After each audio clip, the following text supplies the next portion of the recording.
years since Starbucks brought in Brian Niccol, a proven turnaround artist, to take over the business. Since then, he's already made major strides in breathing new life into the story, although the stock's still struggling. There's been a lot of speculation about the value of the China business, Starbucks. The CEO now tells me it's expected to be north of $10 billion. That includes the upfront investment by a potential partner, with the company retaining a stake in the China business and the future royalty payments. Earlier today, we checked in with the man himself, Brian Niccol, the chairman and CEO of Starbucks. Take a look. Brian, are we back to Starbucks yet?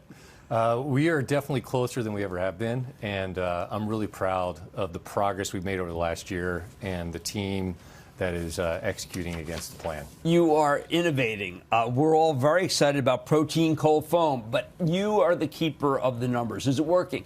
You know, as a matter of fact, I had a protein vanilla latte this morning, which was terrific. And I think you might have seen us talk about it. We had a great start with the launch. And I think it's really a function of we've made tremendous progress with our Green Apron service model. Right. You know, we strengthened the operational foundation. Can you explain it to people? Oh, yeah, sorry. So the Green Apron service model really was all about putting more partners back in the stores. Right. So you've got more partners that are now deployed correctly, and we changed the focus from tasks to customer service. And so what this is all about is when you walk into Starbucks, you should be greeted now from a barista. Right. And then also you should see the craft happen, and they should have the ability to give you a moment of connection, whether that's writing on the cup, whether that's, you know, saying, hey, have a great day, or just saying, Jim, here's your coffee. And then we've also started the process of uplifting our stores, which is returning the coffee house to a coffee house. Third way? The third place, have a great seat. Right. You know, if you want to hang out, great. But I think it's important that when people walk in, they feel like it's their Starbucks, it's their community Starbucks, even if you're just grabbing and going. But if you want to stay, there's a great seat. And so that's what the Green Apron service model was all about. And behind the scenes, you might remember I was talking about some technology. Right. We call it the Smart Queue. Yes. Which was all about basically sequencing the orders for our drive-through, the counter, and mobile order pickup. And the reason why that was important is it then brought, you know, order to those three access points. We like empirical data, but Tim Cook told me that it starts with anecdotal. Are you hearing from a lot of people saying, you know what, my store's starting to work? That's exactly what we're hearing, Jim, is the number of emails and then people that just come up to me and say, hey, you know what, I'm noticing a difference in my Starbucks, whether it's the speed of service, whether it's the connection, and then obviously the physical environment when it changes dramatically. People get really excited. Both our partners get excited about it. They, you know, I think they kind of stand up a little taller when we ask our barista or our coffee house leader to actually be leading a coffee house. And then, you know, I happened to be in Austin recently, and I stopped by a store, and this woman, Melissa, the coffee house leader, there happens to be a group of gentlemen that show up every Saturday. And one of those gentlemen I knew from a prior life, he reached out to me. He's like, you got to stop by my Starbucks. You're not going to believe the difference that's happening. So, you know, those are the little stories that are happening. And what I love about it is it's happening all over the country. Now, you close 1% of the stores. For some reason, people think that it's far more than that. You open stores, it just nets out -1. Are the stores that are closing ones that had minus comp sales, or were they just too gas station oriented? You know, look, it was a combination of things where they weren't performing financially, and or unfortunately we had done some things to the store that no longer allowed us to be able to make it a great coffee house.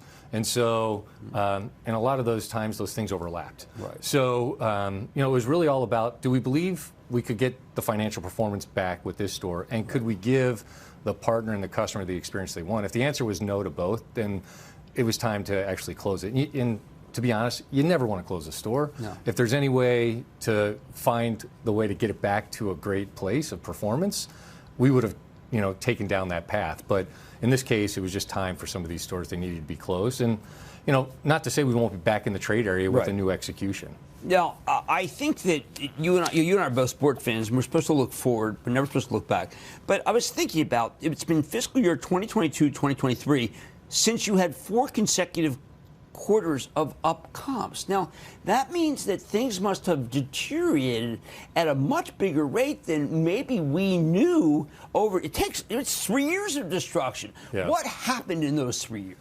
You know, when I diagnose it, what it looks like is we probably were, you know, too focused on efficiency. Okay. And as a result, I think we over-rotated on the idea of equipment and then trying to figure out how you could operate the stores with fewer, frankly, partners behind the counter. And then that compounded with, I think, COVID, leading people to believe that the dining room or the coffee house seat or the third place was no longer important.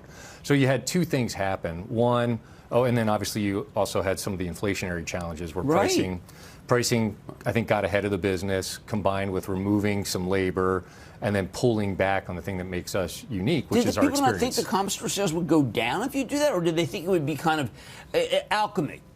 You know, look, my experience being in this industry for a long time is when pricing gets going and labor starts going in the wrong direction, it doesn't hit you right away. It's one of those things that slowly kind of builds the deterioration, and then all of a sudden it hits. And so, you know, we've course corrected. I think that's why you've heard me use the phrase back to Starbucks, which is, the good news is with our partners that are in their stores, they totally get it. They know exactly what I'm talking about. So all the folks in the store are genuinely excited of like, hey, this is great. My rosters are getting bigger. We're doing the coffee house walks. We know the 5 key moments. Like, we're going to greet people. We're going to give them great craft, and we're going to give them a moment of connection with a great seat. Now, am I speaking too much about America? I mean, you and I have talked about China. China's much better, I think, than people realize in terms of an asset, correct? Yeah, look, the China team has done a nice job of getting that business back, I think, on its front foot. You know, in our most recent quarter, we talked about we had transaction growth and ultimately comp growth. We've done some things with innovation, menu architecture, but the business continues to perform, and I think they're continuing to work their way back to the performance that we know they're capable of. Now, the European stores tend to be in incredible locations and are almost shrine-like. Beautiful. Yeah, and that never went bad. No. I would say a lot of our European partners, because remember, a lot of our business internationally is a licensed relationship. Correct. So we've got great partners like Alshaya in the Middle East. Alsea participates in Europe and Mexico, and they never slowed down on having a great experience with a great store. And you know, fortunately, as we've gotten the brand narrative back to being a great coffee house focused on a third place, we're seeing those businesses respond too. Airports, I know licensed. The previous 2 CEOs told me, Jim, it's licensed. There's nothing I can do about it. It's like, forget it, Jake. It's Chinatown. I can't believe you'd let that happen. Look, I don't agree with that.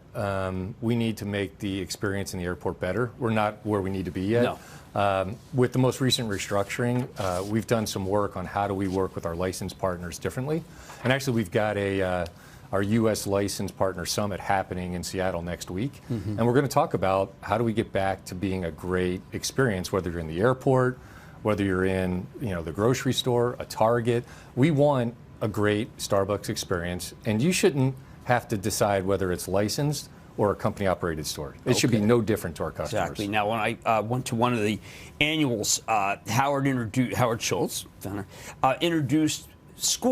introduced people a way to go to college. Now, a lot of that, some people might have thought was you did it because it was family. Some people thought, look, there's no union because it is kind of family. Where are we in make it so the baristas feel better? And I know that a lot of people were saying, listen, for the 900 people that you laid off in the central office, they all got good severance packages, as you even said in your note. But how are we treating the baristas? Because those are heart and soul. Without a doubt. And, you know, I would tell you, first of all, those store-level employees that were impacted, we also set them up with a severance package, which is out of the norm for the industry. And from day one, I've said we want to have the best job in retail. And I really do believe we do. Equal to Chipotle, because we know that Chipotle was the best job in retail. You know, look, it's one of my personal passions. Absolutely. So wherever I am, I want to have the best job in retail. And, you know, our turnover now, Jim, is lower than 50%, which in this industry, you got to remember, most, you know, would love to be below 100%.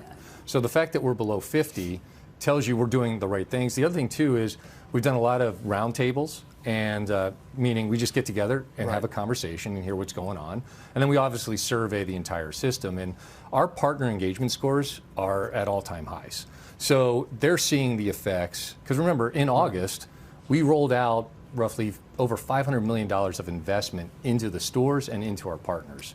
And we're not slowing down on this idea of we want to set you up for success in your job, and then we want to set you up for success if you want personal development as well. And that's That's college what we're talking program about. you're talking about, which is a tremendous program. I've had the opportunity to go to a couple graduations, and those are tear jerkers. All right, last thing. My chapel trust has a big position, and the reason they're twofold. One is that I used to go, and now I'm back.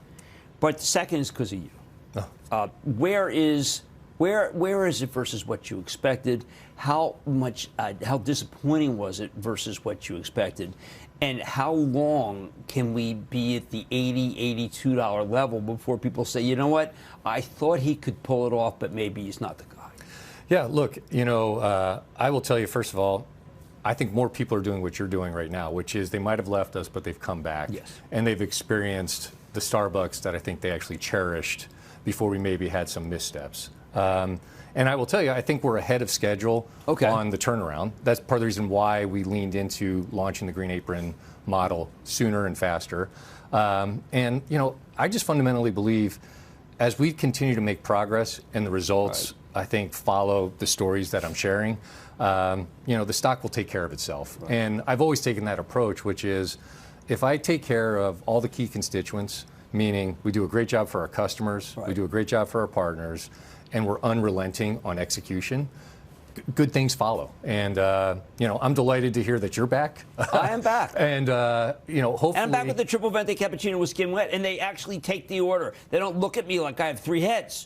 Well, and I think one of the things, it's really been interesting, because when I came in, you hear what are the challenges. Right. And really what they were telling me is like, look, in order for me to pull off the personalized coffee, like you just rattled off, I got to be staffed correctly. Right. I need the right process. Right. It's not that it's not feasible for me to do. It's not feasible to do the way you're setting me up right now. And so I took that to heart, and I was like, all right, we're going to fix that, because, look, the reason why you love Starbucks is because you can personalize it the way you want.